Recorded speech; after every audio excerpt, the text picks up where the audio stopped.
Hello friends, welcome to M S academy. So जैसा कि हमने लास्ट लेक्चर में बायोसॉर्ट लॉ के बारे में डिस्कस किया था। बायोसॉर्ट लॉ क्या है, उसका लॉ क्या कहता है एक्चुअली, और हम लोग in the latter half application point पे डिस्कस कर रहे थे। तो एप्लीकेशन पार्ट में जब हम डिस्कस कर रहे थे तो पहला पॉइंट था the magnitude of the magnetic field when a conductor is straight and carrying a current of I ampere. तो a current carrying conductor, a straight current carrying conductor की वजह से मैग्नेटिक फील्ड पॉइंट पी पे कितना होगा। तो हमने जो एक एक्सप्रेशन डिराइव किया था, होप आपको याद है, उसका जो एक्सप्रेशन था mu naught upon 4 pi I by A in bracket sine of phi one plus sine of phi two.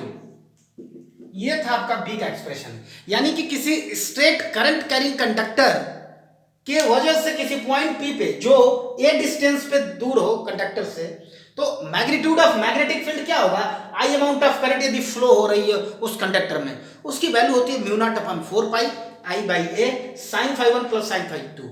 आप देखिए, जब भी बात आती है स्ट्रेट करंट कैरिंग कंडक्टर की, ये एक्सप्रेशन आपके जहन में आ जाना चाहिए। So you need to remember this formula, always remember the formula. Straight current carrying conductor के लिए ये फॉर्मूला इस्तेमाल होता है, mu naught upon 4 pi I by A sine phi one plus sine phi two. Application part की तरफ हम इसके थोड़ा सा केस के बारे में डिस्कस कर रहे थे। पहले केस के बारे में हमने डिस्कस किया भी था। पहले केस था when the conductor is of infinite length, conductor अपना इनफाइनाइट लेंथ का हो, यानी प्लस एक्सिस प्लस इंफिनिटी से माइनस इंफिनिटी तक, यानी इंफिनिटी लेंथ का हो, और दूसरा बात जो पॉइंट पी है वो कंडक्टर के बीचों बीच यानी सेंटर पे हो। सो हमने एक्सप्रेशन डिराइव किया था और वहां से हमने पाया था कि जब कंडक्टर इनफाइनाइट लेंथ का हो जाएगा और पॉइंट पी सेंटर पे है, और इसको हम लोग नीचे नजदीक ले आते हैं, ये देखिए, ये एंगल जैसे ही नजदीक आएंगे एंगल बढ़ता जाएगा, यानी ये फाई टू है, फाई टू बढ़ता जाएगा, same is the phi one, यानी phi one and phi two both will keep on increasing when the point P is moving toward the center and conductor is of infinite length। तो हम लोगों ने क्या रखा था, यदि आपको याद हो पिछले लेक्चर से, तो बताइए, आपने लिखा था phi one is equal to phi two is equal to 90 degree, और इसकी वैल्यू जब आप इस एक्सप्रेशन में पुट करेंगे तो sine 91 sine phi two also 90, तो 90 91 1 प्लस 1 2, तो mu naught upon 4 pi 2 I by A हो जाएगा एक्सप्रेशन पहले केस का। बी इक्वल टू हो जाएगा mu naught upon 4 pi 2 I by A। So point to be noted, this is the magnitude of the magnetic field when the conductor is of infinite length and point P is at the center। Now the case second, case second क्या कहता है, अब जो point P है वो centre में नहीं है, बल्कि जो पॉइंट P है किसी एक एंड की तरफ हो, या तो नीचे की तरफ या तो ऊपर की तरफ, यानी किसी एक एंड पे। सपोज करिए जो अपना कंडक्टर है, ये रहा अपना कंडक्टर, सपोज करिए कंडक्टर एक्स और वाई है, और ये पॉइंट ऑफ मिडिल है सपोज करिए। तो इस बार हम यहां नहीं रखते हैं, किसी एक एंड की तरफ रखते हैं, सपोज करिए यहां रखते हैं, तो ये वाला एंगल तो जीरो हो जाएगा, फाई टू तो जीरो हो गया डेफिनेटली। अगर यहां पॉइंट लेते हैं तो फाई वन जीरो हो जाएगा, तो ये वाला एंगल एक बनेगा, ये सपोज करिए कुछ एंगल बन रहा है, सपोज करिए फाई वन है, लेकिन जो पॉइंट पी है जैसे ही हम एक्स की तरफ वाई की तरफ मूव करते हैं, इधर मूव करते हैं, इधर मूव करते हैं, मूव करते आते यहाँ आ जाते हैं, हम दोनों पॉइंट को क्या करते हैं, को एक ही पॉइंट पर रख देते हैं, तो क्या होगा, एंगल 90 हो जाएगा, यानी फाई वन अपना 90 हो जाएगा। So phi one is equal to 92, और फाई टू तो जीरो था ही, यानी phi two is equal to zero. Now put these two phi one, the value of phi one phi two in the expression. Expression क्या था, mu naught upon 4 pi I by A sine phi one plus sine phi two, यहाँ 1 हो जाएगा, ये 0 हो जाएगा, तो जैसे ही 1 और 0 हो जाएगा, जो सेकंड केस का आंसर आ जाएगा वो आ जाएगा आपका बी एट एंड, किसी एक एंड पे बी इज इक्वल टू हो जाएगा mu naught upon 4 pi I by A. Note कर लीजिए, mu naught upon 4 pi I by A. ये जो दोनों केस थी वो इनफाइनाइट कंडक्टर के लिए था, यानी कंडक्टर जो था अपना वो अनंत लंबाई का था, यानी लंबाई बहुत थी इसकी, बहुत लंबा था। Now the second case, actually second case यही है, ये दोनों सब केसेस थे। जब कंडक्टर हमारा फाइनाइट लेंथ का हो तब क्या होगा, when conductor is of finite length, note कीजिए, when the conductor is of finite length, application point पे हम लोग डिस्कस कर रहे हैं, when conductor is of finite length, so what will happen when the conductor is limited, when the conductor is of limited length, limited range का हो तब क्या होगा। तो एक्चुअली हमारे पास लिमिटेड रेंज का हो तो हम लोग मान लेते हैं कि ये L लेंथ का है, that we are going to calculate, suppose कर लीजिए ये इसकी जो लेंथ है एल लेंथ की है और किसी पॉइंट ए पे कैलकुलेट करना है, वो पॉइंट मतलब किसी पॉइंट पी पे कैलकुलेट करना है, वो ए मीटर यहाँ से दूर है। Now what will be the expression, मैं एक्सप्रेशन आपको बता रहा हूँ, ठीक है। तो जो एक्सप्रेशन आपको मिलेगा यहाँ से पॉइंट पी पे कितना मैग्नीट्यूड होगा इस लिमिटेड लेंथ के लिए, तो उसमें दोनों का रोल आ जाएगा। एक तो लिमिटेड लेंथ है एल भी आएगा, और कितना दूर है उस स्ट्रेट कंडक्टर से point P where we are going to find out the magnitude of magnetic field. तो बी इज इक्वल टू हो जाएगा mu naught upon 4 pi 2 I a l. L कौन सा एल, जो फाइनाइट लेंथ है conductor की वो l upon under root 4a square, actually 2a का स्क्वायर हो जाता है, जब स्क्वायर करेंगे तो 2a का 4 खुल जाएगा तो हो जाएगा 4a square plus l square. This is what I am going to calculate actually. ये है, आपको ये नोट कर लीजिए। फाइनाइट लेंथ के लिए यदि कोई कंडक्टर जिसमें I ampere of current flow कर रही है और फाइनाइट लेंथ है, सपोज करिए 1 मीटर फाइनाइट है, 2 मीटर फाइनाइट है, फाइनाइट लेंथ का हो, उसके वजह से किसी पॉइंट P पे जो a मीटर दूरी पे है उस स्ट्रेट कंडक्टर से मैग्नीट्यूड ऑफ मैग्नेटिक फील्ड कितना हो जाएगा, that is equal to mu naught upon 4 pi 2 I l upon under root 4a square plus l square. ठीक है, ये केस आप नोट कर लीजिए। मैं आपको यहाँ पे एक न्यूमेरिकल कराता हूँ, फिर हम लोग आगे चर्चा करेंगे। सो न्यूमेरिकल आप देखिए क्या है न्यूमेरिकल एक्चुअली, ठीक है। न्यूमेरिकल आपका कुछ इस प्रकार से है। न्यूमेरिकल कह रहा है कि there is an alpha particle, actually मैं numerical, a long straight conductor carrying a current of 100 ampere at what distance from the conductor is the magnetic field caused by the current equals to the 0.5 into 10 raised to power minus 4 Tesla.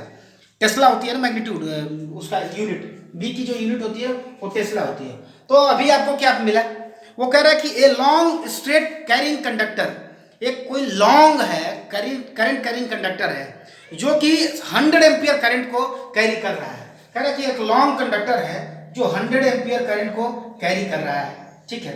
और कह रहा है किसी point P पे जो magnitude है वो 0.5 into 10 raise to power minus 4 tesla है। टेस्ला होती है यूनिट, टेस्ला होती है यूनिट किसकी, मैग्नेटिक फील्ड की, ठीक है।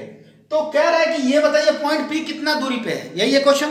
कह रहा है कि what distance from the conductor, conductor से कितने दूरी पर is the magnetic field cast is equal to the 0.5 into 10 raise to power 4 tesla. कितने दूरी पे इतना मैग्नेटिक फील्ड प्रोड्यूस होगा, कैसे निकालेंगे आपको अगर याद हो। कह रहा है कि लॉन्ग कंडक्टर है, what do you understand by the long conductor. ये केस आपका इनफाइनाइट के लिए है और point P is suppose to be at the centre, point P is suppose to be at the centre. तो क्या हो जाएगा अपना एक्सप्रेशन, क्या बनता है, mu naught upon 4 pi, expression बनता है आपका B इज इक्वल टू बनता है म्यू नॉट अपॉन 4 पाई 2I/A। म्यू नॉट अपॉन 4 पाई 2I/A इनफाइनाइट के लिए यही बनता है। क्यों इनफाइनाइट के लिए, क्योंकि हमें याद है sin phi 1 plus sin phi 2 आता था, sin phi 1 भी 1 sin phi 2 भी 1, 1 प्लस 1 2 हो जाता था और ये एक्सप्रेशन में एंटर कर जाता था। B की वैल्यू दे रखी है आपकी, म्यू नॉट अपॉन 4 पाई की वैल्यू आपको पता है, I की वैल्यू दे रखी है, A नहीं दिया है, and that is what we have to calculate. Subject करिए A को, A इज इक्वल टू हो जाएगा म्यू नॉट अपॉन 4 पाई, ये वाला B नीचे आ जाएगा 2I/B हो जाएगा। इसकी वैल्यू रखिए, म्यू नॉट की वैल्यू होती है 4 pi into 10 raise to power minus 7 upon 4 pi into 2 into 100 upon B की value 0.5 into 10 raise to power minus 4, ठीक है। इतना आता है, ये वाला एक्सप्रेशन 4 पाई से 4 पाई कैंसिल हो जाएगा अपना, ठीक है। और ये जब ऊपर जाएगा यानी ये भी इससे कट जाएगा, यानी 10 रेज़ टू पावर माइनस 3 यहाँ बचा, ये 2 इंटू 200 हो जाएगा, यानी 200, ठीक है। 200 इंटू 10 रेज़ टू पावर कुछ करके जो है आंसर बचेगा, जो बचेगा 0.4 मीटर बचेगा एक्चुअली। टोटल जो एक्सप्रेशन आप जब इसे हल करेंगे वो बचेगा कितना बचेगा 0.4 मीटर, एक्चुअली 0.4 मीटर बचेगा। जैसे ही आप इसको कैलकुलेट, मैं एक बार वेरीफाई कर लेता हूँ आपको, ठीक है, यस। तो जो डिस्टेंस फ्रॉम द कंडक्टर की बात कर रहा था कि कंडक्टर से कितनी दूरी पे इतना magnitude of magnetic field produce होगा, यानी 0.5 into 10 raise to power minus 4 tesla.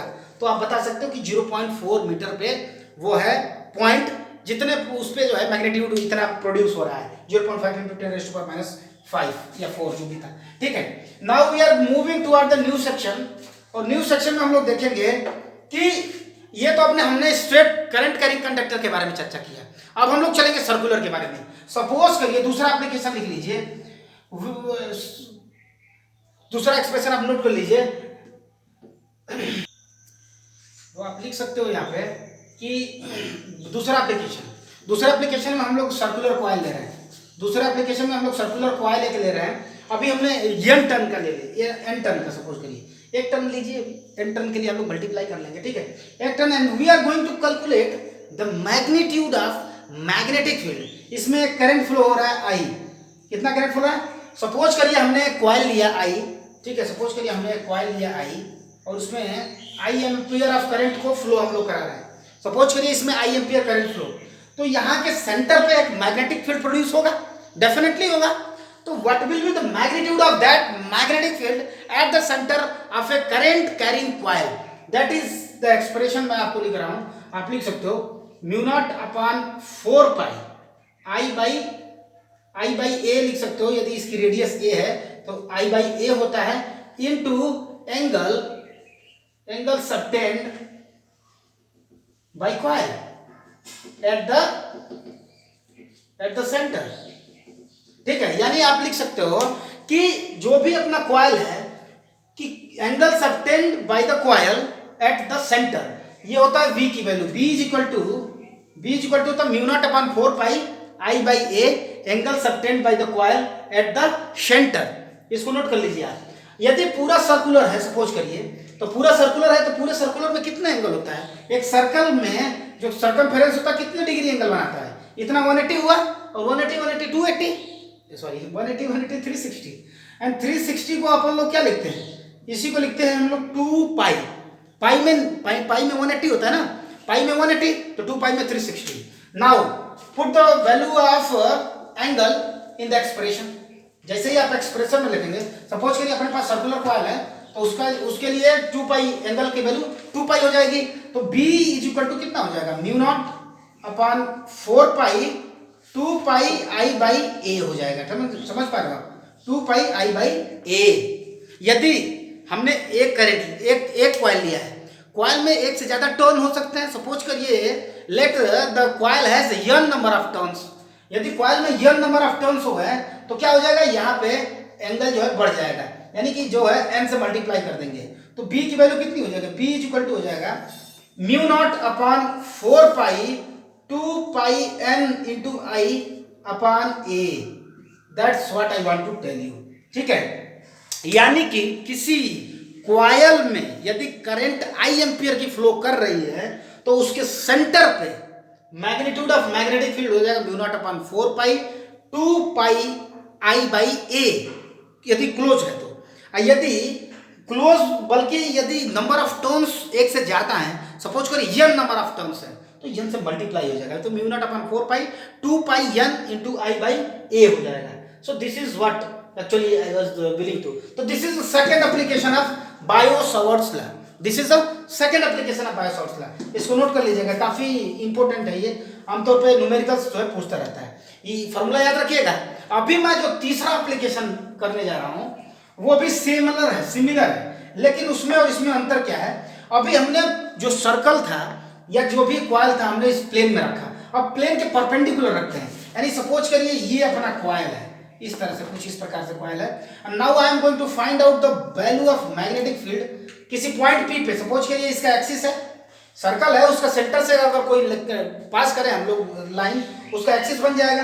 तो ये रहा उसका एक्सिस, सपोज करिए उसका एक्सिस रहा। तो एक्सिस के किसी पॉइंट पी पे मैग्नीट्यूड ऑफ मैग्नेटिक फील्ड क्या होगा, ड्यू टू दिस सर्कल या ड्यू टू दिस कॉइल। इस कॉइल के यदि करंट आई एम्पियर की फ्लो कर रही है तो इसके वजह से इस पे कोई मैग्नेटिक फील्ड प्रोड्यूस होगा, और कोई मैग्नेटिक फील्ड जो प्रोड्यूस होगा तो उसकी वैल्यू ही हमें याद करना है कि पी पे मैग्नेटिक फील्ड की वजह से वैल्यू कितनी होगी।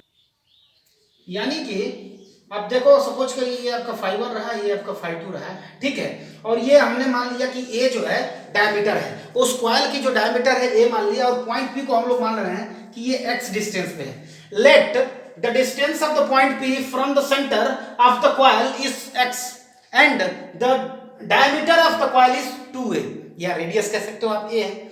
तो जो एक्सप्रेशन आएगा इस पॉइंट पे b की, वो b की एक्सप्रेशन क्या होता है, म्यू नॉट अपॉन 4 पाई, यही आपको याद रखना चाहिए, mu naught upon 4 pi 2 pi n i a square upon under root of a square plus x square. Actually under root नहीं होता है, बल्कि यहाँ एक बार और आता है वो, तो इसलिए हम लोग 3/2, एक बार एक्सप्रेशन आता है x square plus x square का रूट आता है, और एक बार जो है उसका ये केवल आता है। तो दोनों को जब कपल करते हैं हम लोग, तो mu naught upon 4 pi 2 pi n i by a square upon a square plus x square की पावर 3/2। आप एक काम करो, एक काम आप क्या कर सकते हो, देखिए यदि ये सर्कल है, सपोज करिए ये सर्कल ही तो है, ये कॉइल है, सर्कल है, तो सर्कल की एरिया कितनी होती है, पाई आर स्क्वायर, इजंट इट, यानी 2 पाई यानी पाई आर स्क्वायर। तो यहाँ से ए स्क्वायर है और यहाँ से पाई है, यानी पाई ए स्क्वायर की जगह पर आप ए लिख सकते हो। ए लेट, अगर आप ले लो let A is equal to pi A square, तो उसमें पुट कर दो आप, तो बी का एक्सप्रेशन जो बन जाएगा आपका म्यू नॉट अपॉन 4 पाई 2, यहाँ से आप आई हो लो 2ia अपॉन ये वाला पोर्शन जो भी है आपका A square plus x square raise to power 3/2 Tesla.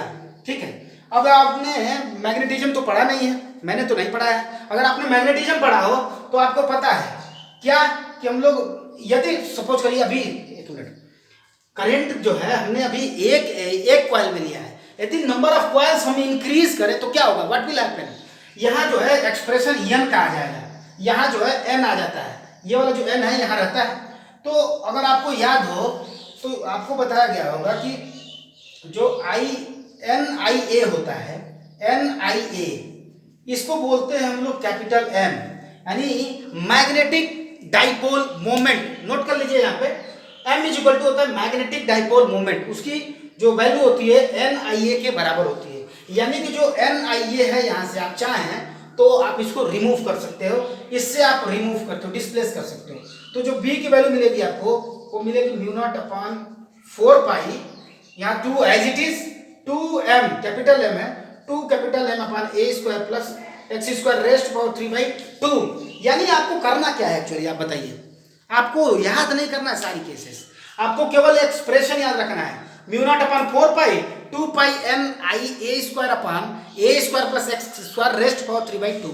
अब इसमें केसेस आप बता सकते हो, ए क्या है, ए स्क्वायर इंटू ए स्क्वायर, जैसे मतलब कि पाई ए स्क्वायर होता है, पाई आर स्क्वायर होता है, एरिया, वहां से एरिया डिस्प्लेस कर दीजिए। NIA magnetic moment dipole moment होता है, वो मैग्नेटिज्म में आपने पढ़ा होगा या पढ़ेंगे, तो वो उसको आप कैपिटल M से डिनोट डिस्प्लेस कर सकते हो, रिप्लेस कर सकते हो, then you are going to get this expression. ठीक है, ये मैग्नेटिज्म का है। ठीक है, सो ये रहा बायो-सॉवर्ट्स लॉ का एप्लीकेशन।